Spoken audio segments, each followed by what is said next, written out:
A very, very good evening. A happy Workers' Day. Welcome to another week with Dan Really Likes Wine, presented by Pick n Pay. And welcome back. If you missed us on Thursday, where's Dan? Or if you were down at the Pick n Pay Wine Festival over the weekend at Kenilworth, and where's Dan? And you saw me in neither space, and you missed on social media news of my downfall last week. Well, I'm sitting here beaming at you through the camera. It is with some thinly veiled self-pity, as last Tuesday, while filming for the Dan Nichols Show, playing some paddle, which is far more dangerous than anybody had told me, I managed to snap my Achilles tendon in half. Went off like a gunshot. Not an unusual sound for Johannesburg, but one that inflicted a great deal of pain. And so that has been me for the last week, wrapped up in a cast that will be my constant companion for about the next 3 months. And thereafter, another 3 months or so of rehab. So a long journey ahead. And sadly, at the moment, it is a journey without wine, such as the strength of the painkillers and antibiotics I am on after surgery. I'm looking at wine enviously, largely in the glass of my wife, who is a horrible person and continues to drink it in front of me, knowing that I can't get to her in time to take any action. Believe me, I'll be making up for it when I can, and I'll be making up for it with one of the bottles that I have here today. Sadly, I'm not tasting it, but I will have the expert telling me why other experts reckon it is as good a vintage of an iconic South African wine as we have. On the show today, Mike Ratcliffe introduces the 2019 edition of Vilafonte Series M. There are wine collectors frothing at the mouth in anticipation. Tomorrow it is released. It won't be around for very long. It has become an extraordinary part of the South African wine, about not just the wine, but how Vilafonte has reached these heights and how it all works a little later on. But also today, for the very first time, we were supposed to have him on a year or two ago. It didn't work out for one reason or another. So finally, long overdue. It's a black mark against my name, but we finally have Adi Badenhorst joining us on the show from a rugby festival somewhere in Kimberley to tell us a little bit about his new releases, but more about his wine story and how it's taken him to the heart of the Swartland, where he is a mythical figure in South African wine. So all that is coming up in just a moment. So too is news. But this week is not just about wine. It is also about a charity that's very close to my heart, the Reach for a Dream Foundation. Reach for a Dream celebrates Slipper Day. It's National Slipper Day this coming Friday. Your chance to buy a sticker for 20 Rand and support the work that Reach for a Dream does in getting behind kids with life-threatening illnesses, supporting them and supporting their families. We supported Reach for a Dream through Dan Really Likes Wine with our auction in partnership with Strauss at the end of last year, raised 300,000 Rand. Thanks to all of you, which went to Reach for a Dream. Another chance to support them on Friday, and this is how you can. Hi, I'm Dan Nichols, and on Friday the 6th of May, I'll be adding something very fetching to my always outstanding ensemble, a pair of very cool slippers. Why will I be doing that? Because Friday the 6th of May is National Slipper Day in support of Reach for a Dream, where buying a sticker for just 20 Rand helps Reach for a Dream to help children with life-threatening illnesses and their families. So get down to Pick n Pay on the 6th of May or beforehand, buy that 20 Rand sticker. It'll get you a free cup of coffee at Wimpy if you take it through, but far more importantly, you'll be helping Reach for a Dream to make such a difference in so many young lives. Wear those slippers on Friday the 6th of May and support Reach for a Dream on National Slipper Day. So there you go. Get your slippers on this coming Friday and send me a few photos. If you've got a pair of wine-themed slippers, I would love to see them and support Reach for a Dream and the work that they do. Okay, so coming up in just a moment, it's Adi Badenhorst and Mike Ratcliffe. Before that, though, let's have a quick look at some wine news from the past few days.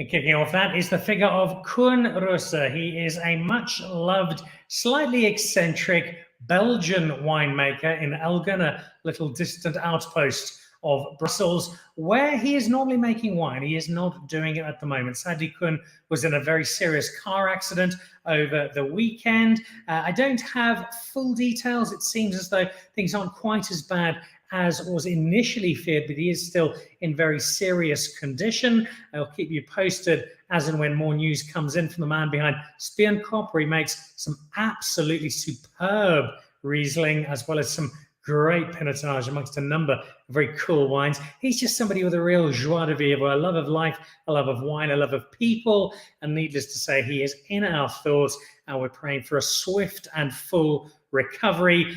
Raise a glass to Kun if you can this evening, over the next few days. And hopefully it's good news about the little Belgian on Thursday's show when we see you again. Then the Strauss auction. This was the NFT auction. We spoke about this quite extensively. We chatted to the whole team about it. Would it work, though, was the question. 5 wine labels with opening bids ranging from the early hundreds up to R500,000.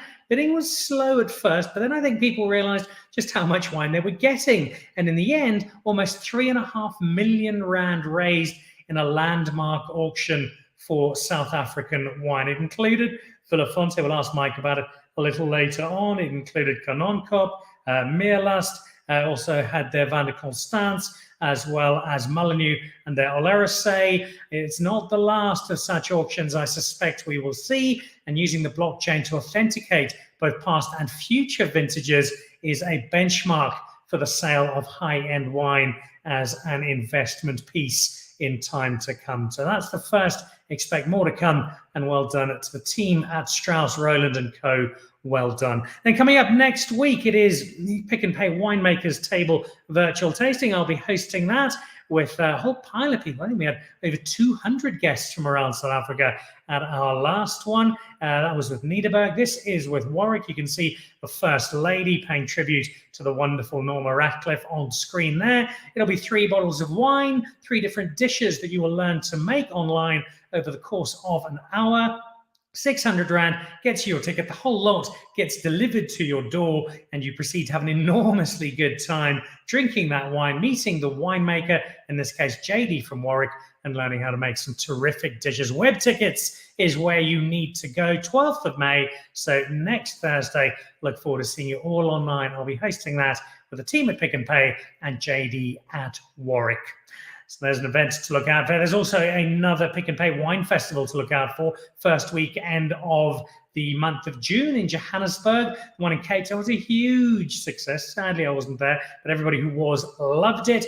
I'll give you details in the coming weeks about a day out in Johannesburg that promises to be just as much fun. I see Paul Gerber from Colmont is watching over on YouTube. He's been a regular guest on the show, making some world-class bubbles. So we've got great winemakers watching, great winemakers on the show as well. And the 2 of them are people who need very little introduction. One of them has weaved a journey from his early years in Constantia all the way through to his current home as one of the icons of the Swartland. The other is the son of the earlier mentioned Norma Ratcliffe, and now amongst the 82 other jobs he has overseeing Vilafonte. It's a very warm welcome, Adi Badenhorst and Mike Ratcliffe. Gentlemen, good evening. Good evening, Dan. Hi, Dan. It's how's lovely it, to have you. And, Mike, how's it, Paul Gerber? I know you're still down in Stellenbosch. Adi, I think you're somewhere totally different. You're marooned in the middle of the Northern Cape at the moment.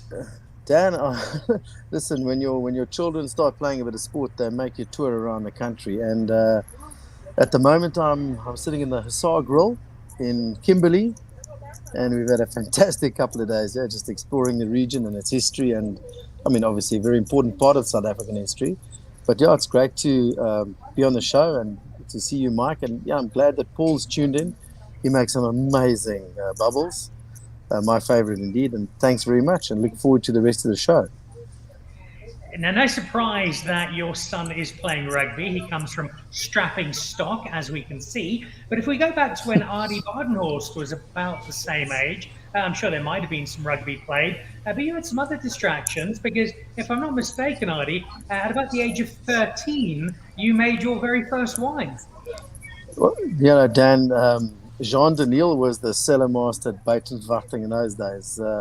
Fantastic human being. And yeah, I used to, after school, mess around in the cellar and come and drink that that fantastic noblesse in the small little tank every afternoon after school. And yeah, Jean let me make a bit of wine in the cellar. It was a Pinot Grigio that was grown just underneath the dam where the restaurant is now. It was a terrible wine. I thought I'd make a lot of friends, but I think I made far more enemies out of that first wine. But yeah, that was in 1987, I think, or 86. Early days, which suggested, unsurprisingly, given your family tree, that winemaking is very much in the blood. Where did it go from, this is fun, maybe it'll make me some mates, to, hang on, maybe this is what I'm going to do with my life? Yeah, Dan, I mean, obviously growing up, my grandfather was at Grootconstantia for many years, 46 years, and my father found Buitenverwachting. So I grew up, I was very fortunate to grow up amongst the vines, and particularly a place like Constantia, where the first wines in South Africa were made and the famous wines were made. And so it was always an option for me. And I went to University of Stellenbosch. I studied a bit of economics and a bit of agricultural economics, and then I discovered I was a bit of a cerebral dwarf, and I got kicked out of university after 3 or 4 years. And then I went to Elsenburg Agricultural College, where I studied winemaking. So I finished a little bit later than most other guys, but I certainly had a very, very full and exciting student life. And once I'd finished Elsenburg, they sort of released me into the wine industry. And I think there was some time at Grootepust, there was some time at Steenberg, not mistaken. And then there was also time, I'm on a WhatsApp group where Angela Lloyd and Daryl Balfour post 82 messages a minute, so I don't get all of them, but somebody on said group in the last week or so was raving about a Rustenburg that they had opened. And I think that was the first time I'd heard your name outside the context of the Swartland and these legendary wines that you've made for Rustenburg in what sounds like was quite a formative time for Adi the winemaker. It was an amazing time for me. I was 27 years old and put in charge of this incredible property. I mean, 1,200 hectares on the Simonsberg. Anywhere else in the world, this would be declared an appellation on its own. But look, I followed some great winemakers. I mean, Reg Nicholson, that made the wines from the 40s up until the 70s, overlapped with a bit with Etienne Lariche. And I remember that Reg Nicholson, the saying was, you never pick Cabernet in Stellenbosch until the first Grand Prix. So I worked there, but I had the privilege of bottling the 1999 Peter Barlow wine, which Rod Easthope made. And that, I think, is one of the greatest red wines in the modern era, the most underrated, but certainly the greatest red wine in the modern era of South African wine. And so I spent 8 or 9 years at Rustenburg, and it was amazing. I had fantastic vineyards to work with. I could experiment a lot, and we made some really solid wines. And it's always nice to, when people comment and they, let you know, we had a 2003 or 2005. And I've got a lot of those wines myself, and we drink them regularly. And the wines that surprise me the most are the Chardonnays from the early 2000s, that are pushing on 20 years old now. They're magnificent wines, So it was a formative time for me and a wonderful time living in Stellenbosch, because that's where I got married, and my father-in-law was a winemaker at Friesenhof. But in 2007, 2008, it was time to pursue my own dream, and we bought a small farm in the Paardeberg in the Swartland area.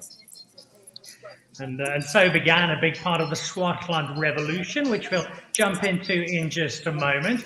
Mike Ratcliffe, before we start talking about this hugely anticipated new wine of yours, let's talk a little about Mr. Bardenhorst, because he is an icon of South African wine. I mean, he's held in such esteem by everybody in the industry. When did Adi Badenhorst first cross your path?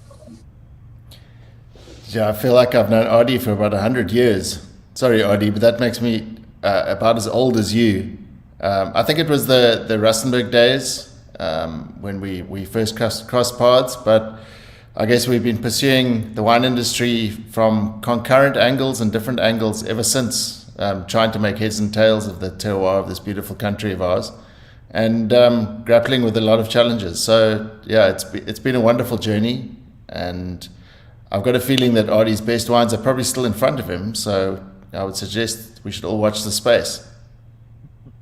I think there's a long queue of people watching that space when you see just how fast those wines go. There's a similarity in your stories, Mike, in that both you and Adi come from families where wine has such a strong heritage, such a rich tradition, and where, although you've ended up in slightly different spaces in the wine world, I don't think there was ever really a doubt that Adi Badenhorst and Mike Ratcliffe were going to end up in the wine industry.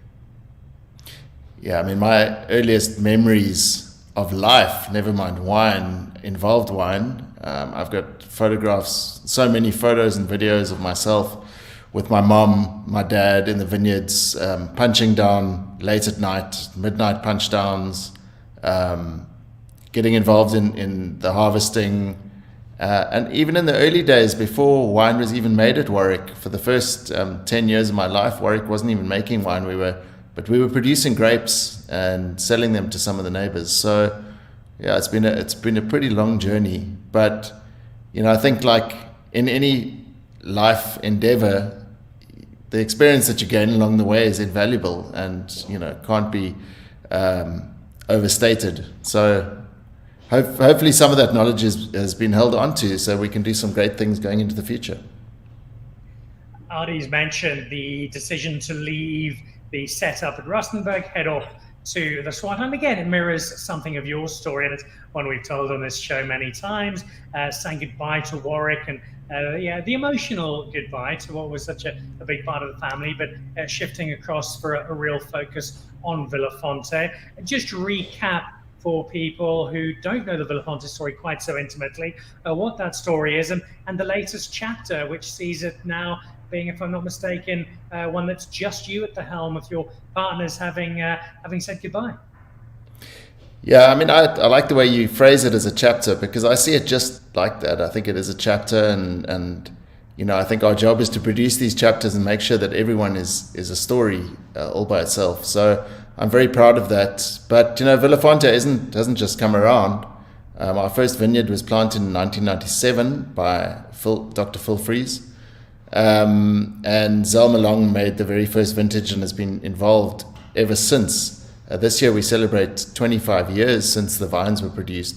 But the story actually is slightly more complicated because I actually only joined Vilafonte, and it wasn't even called Vilafonte when I joined in 2001. So my involvement is now 21 years old, not 25 years old.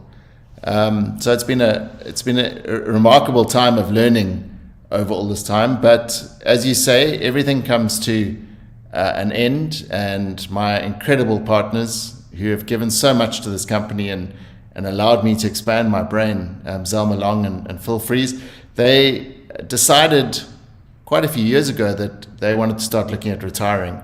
And so over the last 3 or 4 years, we've put in place a succession plan, and effective this year, I'm now the sole shareholder of Vilafonte. So it places quite a big burden on my shoulders. I make no bones of the responsibility of doing it by myself, but I also know that Phil and Zelma are a phone call away. They also came out and spent 6 weeks here for harvest this year, and they're already planning to come for harvest next year. So it's not a divorce, it's a transition. And it's exciting as we move on to the next chapter.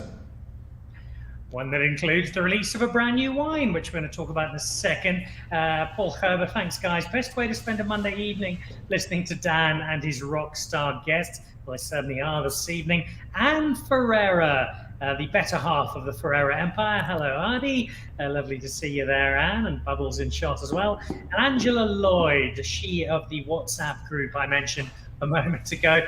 Rustenburg 2005, drunk with great pleasure at Glenelly last week. I believe Luca Cunningham had a hand in it too. Lovely to see you on, Angela. She had a good time at the Pick and Pay Wine Festival at the weekend. I asked Mike about his first encounter with you, Adi. Do you remember the first time the annoying, noisy wine marketer from Stellenbosch crossed your horizon? No, listen, Mike has always been around, and obviously Norma, his mom, was a stalwart in the industry, and somebody, you know, a lot of people looked up to in those early days. And so Mike, you know, he took Warwick to another level, and his understanding of the business, And wine is, trained overseas, and Mike is well traveled, and he's a human being with an amazing intellect. And I think he's one of the few guys that can see the real big picture in the South African wine industry. A lot of us are just about nitty gritty, day to day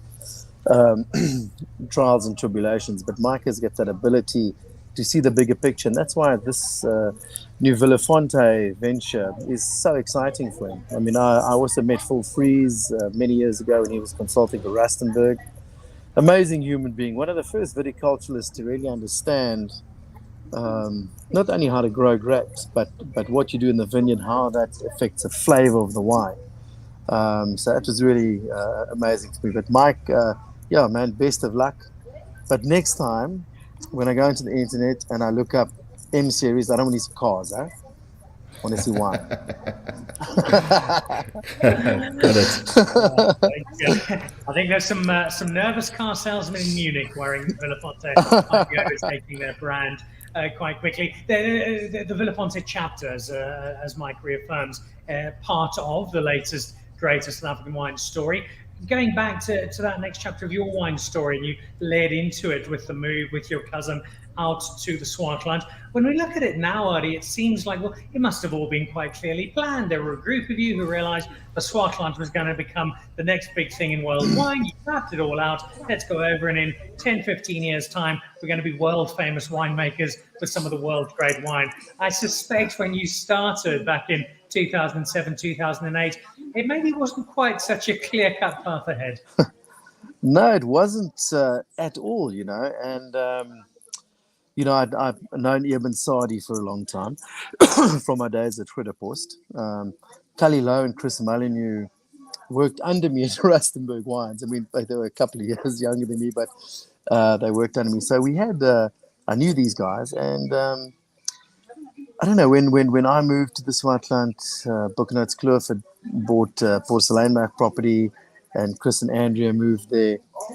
It was the timing was everything, but the reason why the move to the Swartland was made was because you could make amazing wines. You could make wines that really express where they're from, and that was our sort of goal, and it's been the most amazing place. And to see how the influx of young winemakers into the Swartland. Making these exciting wines and under very, very difficult circumstances. And it's not easy to grow grapes out here. It is a battle.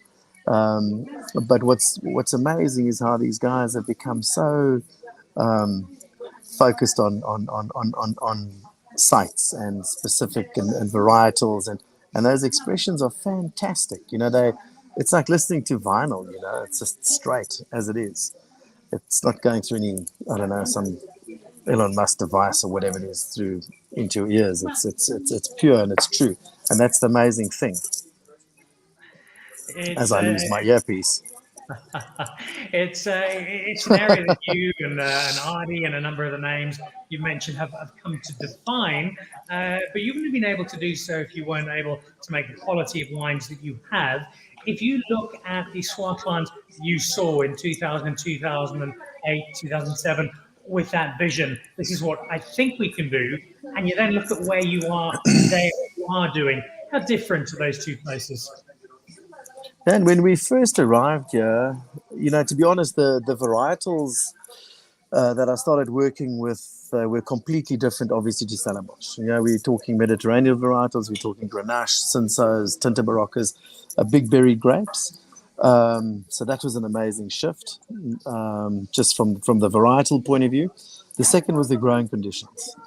Very, very different to Stellenbosch, Franschhoek, Hermanus, Swartland, but it's a very big region. But I'm talking specifically like where we are now in the Paardeberg. And the other thing is just the vines themselves. These bush vines growing in these rocky outcrops or hidden away here and there that had often been neglected. There was just so much potential there, and I think we all saw this. There was this. We didn't. I didn't say to Chris, "Listen, man, are you going to this? What do we go?" We just all came to this place at the same time, and the wines that Eben made and when he started out in the early 2000s are very, very different to what he's making today. Very, very different. There's a precision about his wines today that wasn't there 10 years ago. And it's been an amazing, exciting journey. I mean, I'm surrounded by these winemakers. They all get 100 points for everything. We just like hanging on by our fingernails, onto what's happening. I mean, you've got Ibn Sadi's wines, the Molyneux family, and Kaliet Porcelainberg.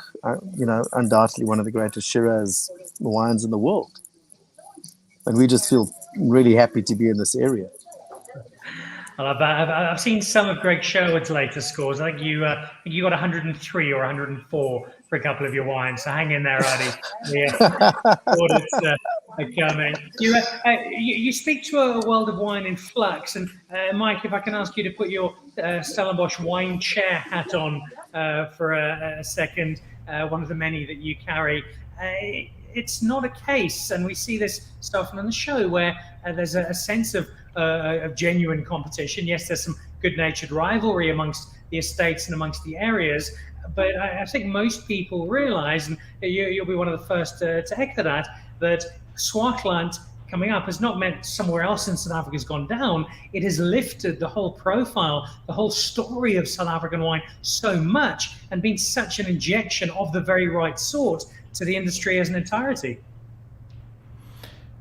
Yeah, I couldn't agree more. I think that the discovery of regional identity is uplifting the entire South African winemaking landscape.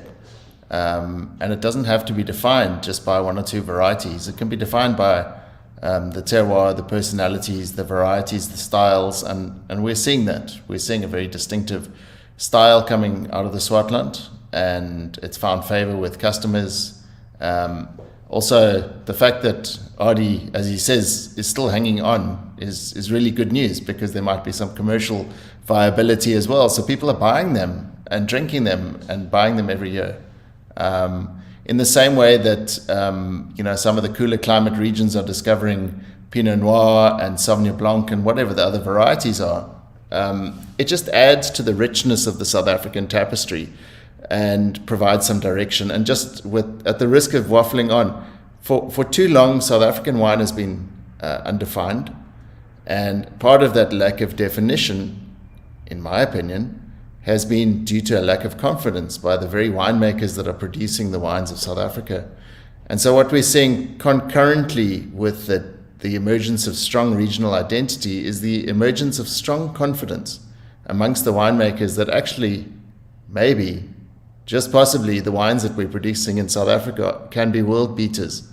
And that's very exciting for me.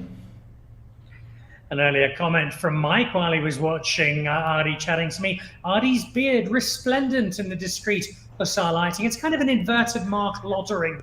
If you took Mark's afro and popped it down there, you'd have it looking really, really good indeed. The sense of defining wine has been done particularly well, not just by the style, but also the place and the brand and the interpretation of the wine with Mike and Vilafonte, which leads us to his new release. Before Mike introduces it, let's have a quick preview of the Series M.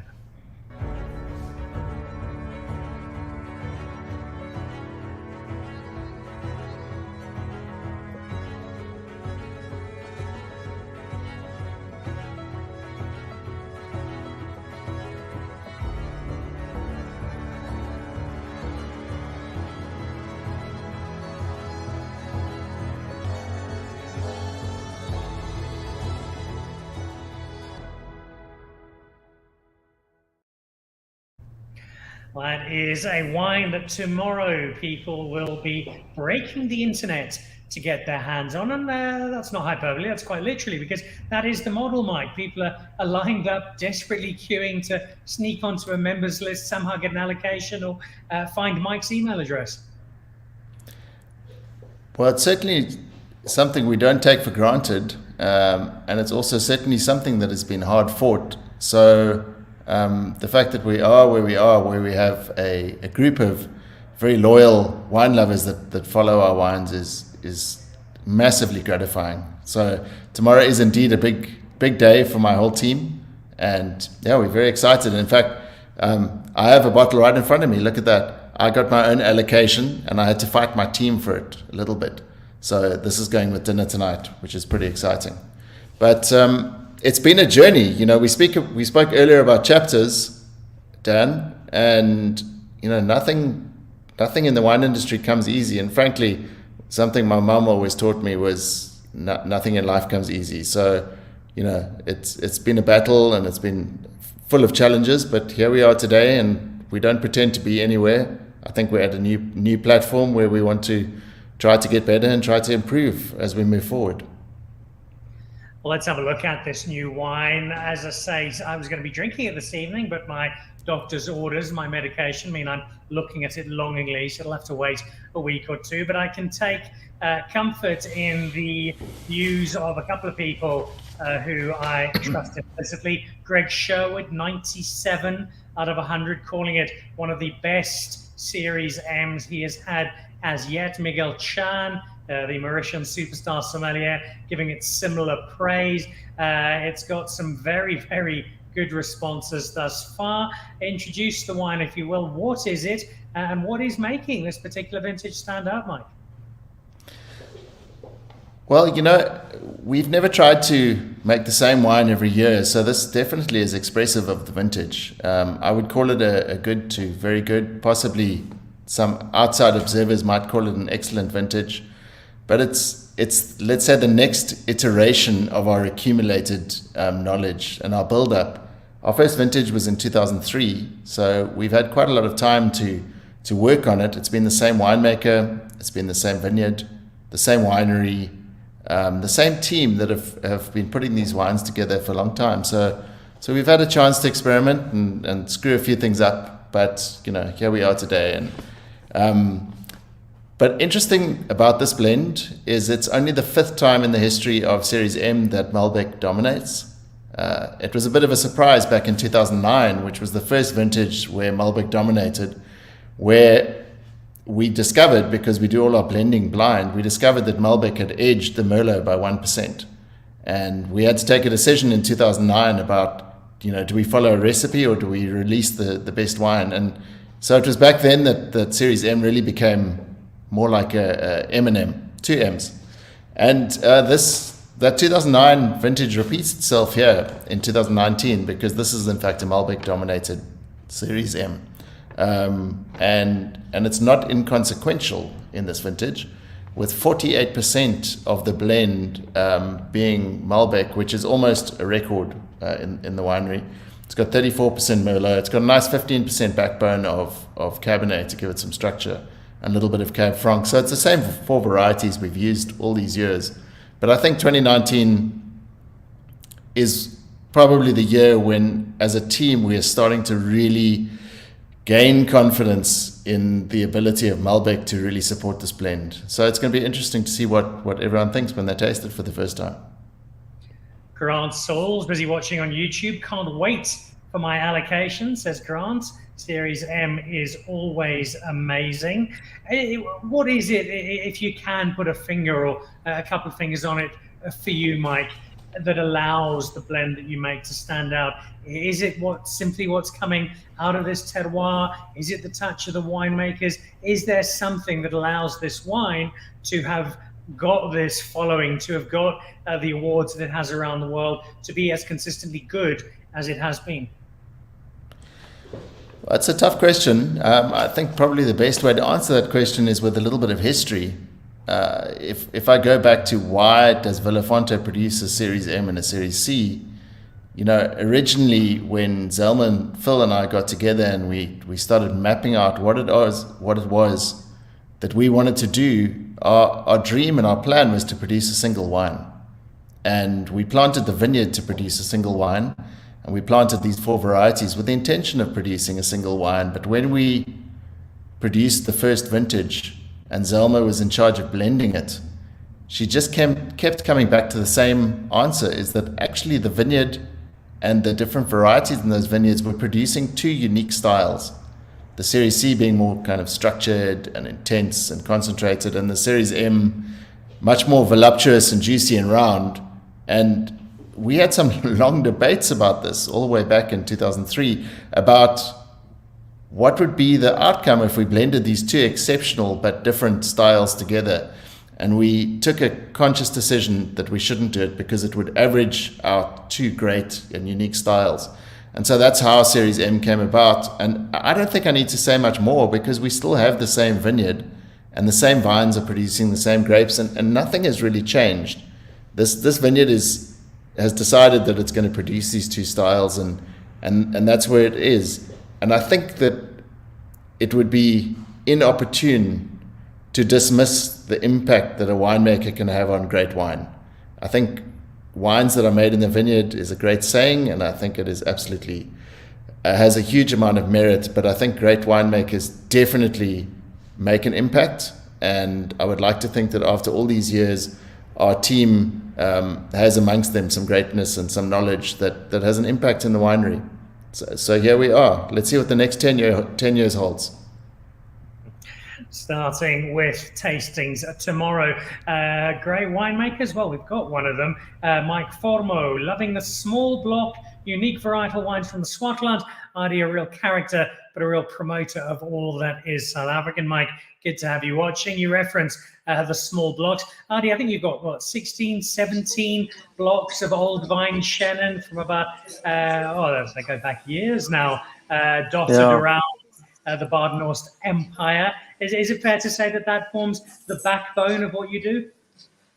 Dan, we've got, just before I move on, you mentioned Michael Chang earlier, and I saw Michael in Joburg last year when we released our new vintages, and I've got the fantastic distinction of being the lowest scoring wine ever by any wine critic, I think, like in the Southern Hemisphere. Michael scored one of my wines 57 points out of 100, one of my CWG wines, for a skin contact muscadel. Anyway, but I probably deserve that. So that's why we are not focusing on muscadel anymore. We're focusing on Chenin, as you said. We've got so we farm a lot of vineyards, around almost 200 hectares of bush vines in the Swartland. So we sell a lot of grapes to about 20 different winemakers, from the Molyneux to Jean Smith and a host of other guys. And that's the amazing thing. The guys come here and they specifically buy Chenin Blanc from us, Shiraz, Pinotage. But it's amazing. Look, before we just produced grapes for ourselves, and then you get into almost like a comfort zone. But now that you've got 20 eyes watching you, it just lifts your farming to another level. And so some of the great vineyards we do have on the farm are Chenin Blanc, and we've got many different Chenin Blanc vineyards, and some of them we bottle as single vineyards because the juice and the flavors are just so unique, and we try and get that into the bottle somehow. It's very difficult, because as a winemaker, you've always got sort of ideas, and you want to, because it says winemaker, you need to do something. And but more and more, we've understood just the precision in the time of picking, and what we do in the cellar to try and get the best out of a vineyard. And I don't know, maybe we don't even know what the best out of a vineyard is yet, I don't think. But it's been an amazing journey. I'm just learning a lot from the guys we're supplying and the people we work with. And we've got really, really cool people in the winery. We just have a lot of fun. I think the biggest problem is to sort of define yourself by a wine or a style or something. And so we take our farming and winemaking very seriously, but we try not to be defined by it. Mike spoke a moment ago about how he believes your greatest wines are still ahead of you, and I think that's a fairly shrewd guess to have made. I haven't tried your new vintages. Hopefully I will when you get to Johannesburg, but I know that you had a tasting down on the farm not that long ago, and there were a lot of wine critics still feeling a little tender 3 or 4 days later after being through everything. Give us some of the highlights for you for your new releases. What's standing out? What's making you feel warm and fuzzy when you pour them? Yeah, I don't know, Dan, but I mean, obviously Mike is saying that we haven't made anything lacquer yet. The best is still ahead. But yeah, we had it was the 21 release of our single vineyard wines and the 2020 release of the Kalmoesfontein White and Red. Those two wines are always for me amazing. The red blend and the white blend from the farm are for me always the most amazing wines to put together because they're put together on one day. You know, we don't do blending later on the bench and work out percent. Yeah, we pick everything together on the same day. We make one decision when to pick, and that's a massive decision. So you really need to understand what the vineyards have gone through in the growing season, where they are on the day of picking, to get that right, and to get a ripeness in there, and that will carry the wine. You need to pick for a freshness that will support that fruit. So it was exciting to release those vintages. But then again, you know, winemakers are those irritating people that just they get emotional about vineyards, and we get very emotional about, you know, a lot of vineyards on the farm. And you know, so we bottle them as single vineyards. But this year, for me, the highlight of the single vineyard red wines is certainly the Grenache. We call it a rye gras. And it's a very old vineyard, planted in the early 1950s. And the 2021 vintage is just sublime. I think it's got everything that a really, really good Grenache should have. It's got amazing structure from the granite soil. It's got that beautiful perfume. And then we've made some Chennons that are really typical of those vineyards. You know, we've got a track record now. The oddity we do produce is a Palomino from the West Coast. Eben and I share a vineyard out there, and it's a Palomino from that vineyard. Just so saline and so different, and so it's just an amazing wine. Complete wine geeks wine, you know. And wine geeks are the guys that buy a bottle and share one bottle amongst 30 of them. But it is really a beautiful wine, and it's called the Sout van die Aarde, which means salt of the earth. Yeah, and I think these wines can age beautifully. You know, we know that Cinsault can age for decades. But you know, these are in bottle now, and they're being sold. And now we're looking towards the current vintage 22 that's in tank now, or barrel, or on skins still perhaps, and nurturing those. You've sparked interest in one of the wine geeks, Angela Lloyd. That Palomino is all she needs to say. She's not the only one, is Angela, who's discovered that with delight. But there are also people who've discovered wine at a slightly different end of your spectrum. And it's been a wild success story, I would imagine, simply because of the sheer number of places I've seen it. And when I see it at the price at which I see it, I realize why so many people are buying it, because it's lovely wine. And then you see the price and you think, well, let me buy it quickly before they've realized they've made a mistake. Give us the story of the secateurs. Yeah, Dan, that's, you know, when we started out, when Cornel and I and my cousin, we bought the farm in 2008, we moved out here and we wanted to make two wines, a white and a red, and we had that expressing the place. And but in 2009, we had a little bit of Chenin left over, and so we bottled it, and that is how Secateur Chenin Blanc was born. We were thinking of a name, and I said to my wife, these things are the things we use, and she said, yeah, secateurs. And you know, pruning shears, and so we bottled Secateur Chenin, and every year we've just made a little bit more and a little bit more, and we're buying quite a lot of grapes. We've got a lot of grapes of our own, but it's made, you know, the important thing is that it's not a bullshit wine. You know, it's made from proper vineyards. It's proper winemaking. There's a lot of different components in there. 32 different vineyards are blended into the Secateur Chenin, and we can't bottle everything at once. You know, so we make up a massive blend like now this time of the year, June, July, and then bottle it as we need it. So, you know, the last bottling tastes quite different to the first bottling, because the last bottling's been on lees a little bit longer. But I don't know. It is just such an amazing wine for the price. You know, we wanted people when they drink a Chenin Blanc from South Africa and from Swartland to, you know, everybody must be able to afford to drink this wine, even if you're in a restaurant, bottle store, wherever. We wanted this to be the go-to Chenin Blanc. As it is, it's an extraordinary wine. Great value, and it's become a go-to for so many people. And that price is a huge attraction. Strangely, I almost think the price is also an attraction, Mike, for what you're doing with Vilafonte, because you've been absolutely straightforward. This is quality wine. It is aimed at the top end of the market. We're putting time and money and energy into it, and as a result, it is going to have a certain price. I think the Series M, you're looking at probably between 900 and 1,000 Rand if you're buying it in a bottle store, if you can get some. Heaven help you to get there. Closer to 2,000 Rand if you're heading towards the Series C.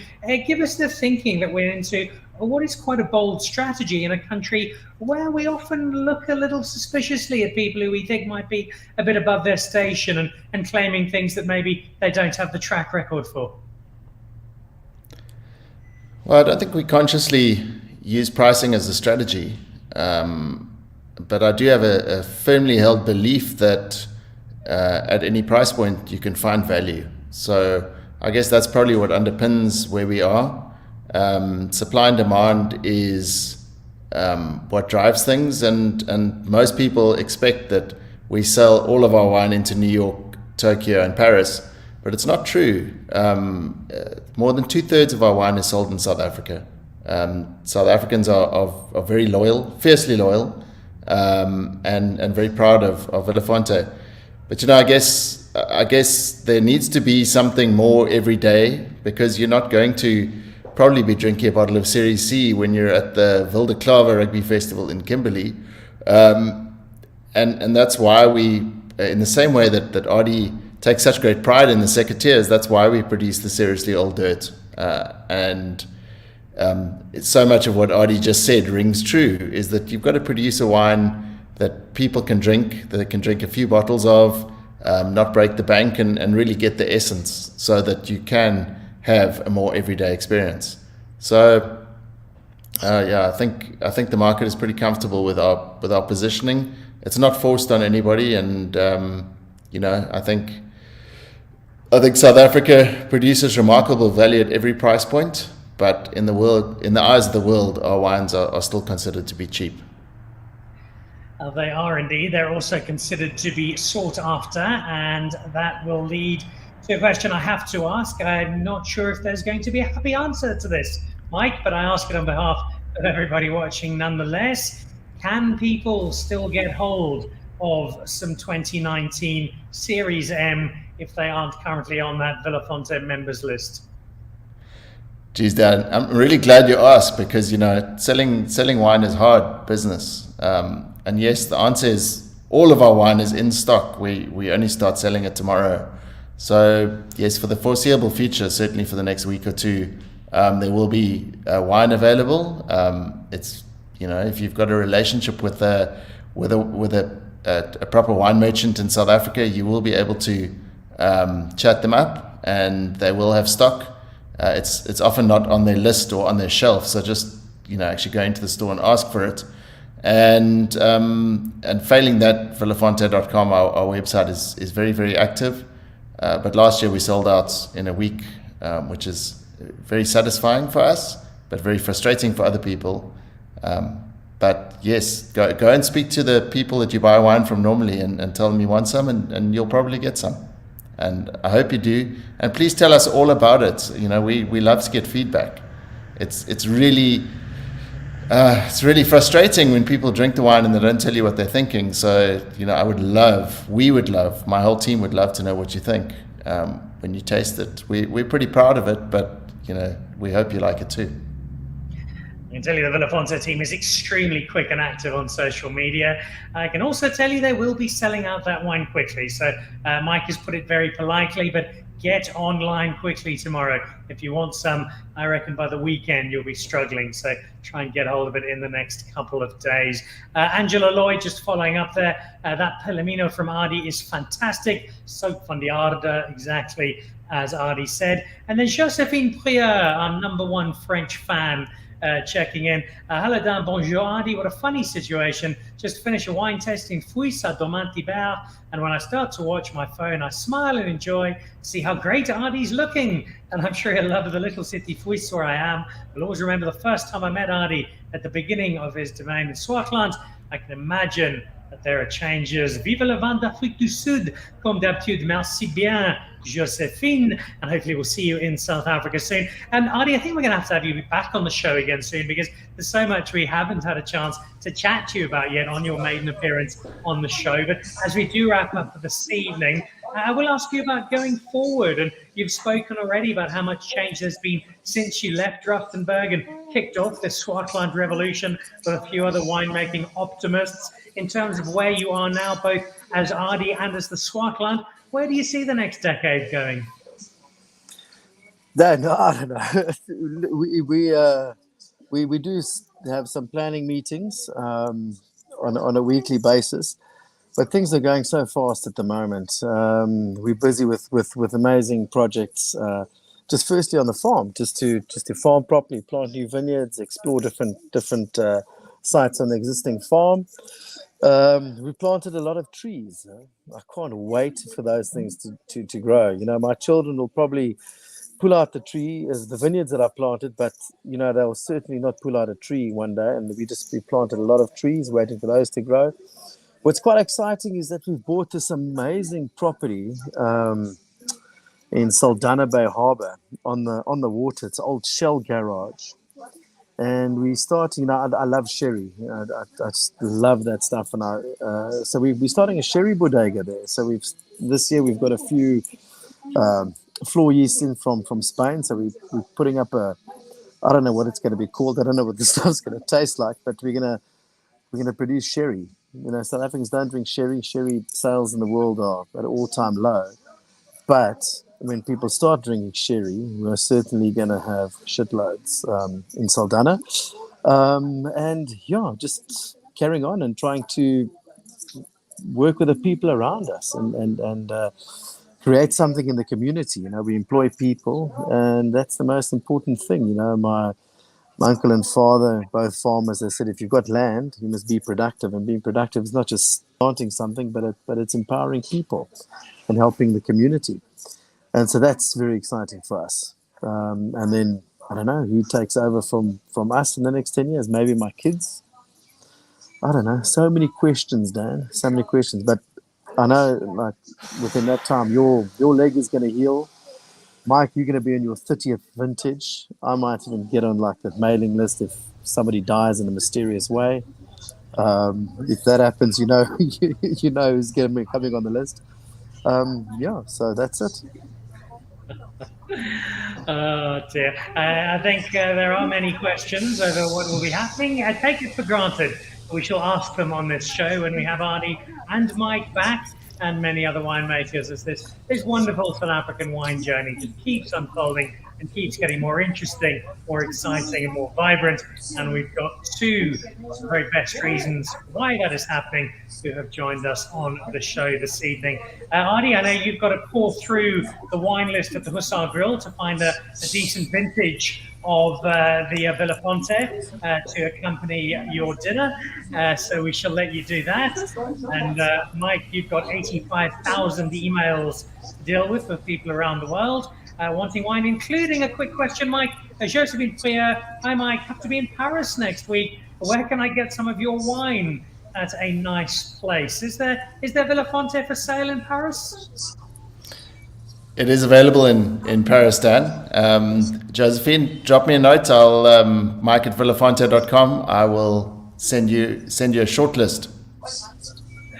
All right, perfect. Of course, if it doesn't have secateurs on the wine list as well, it's not a place worth visiting.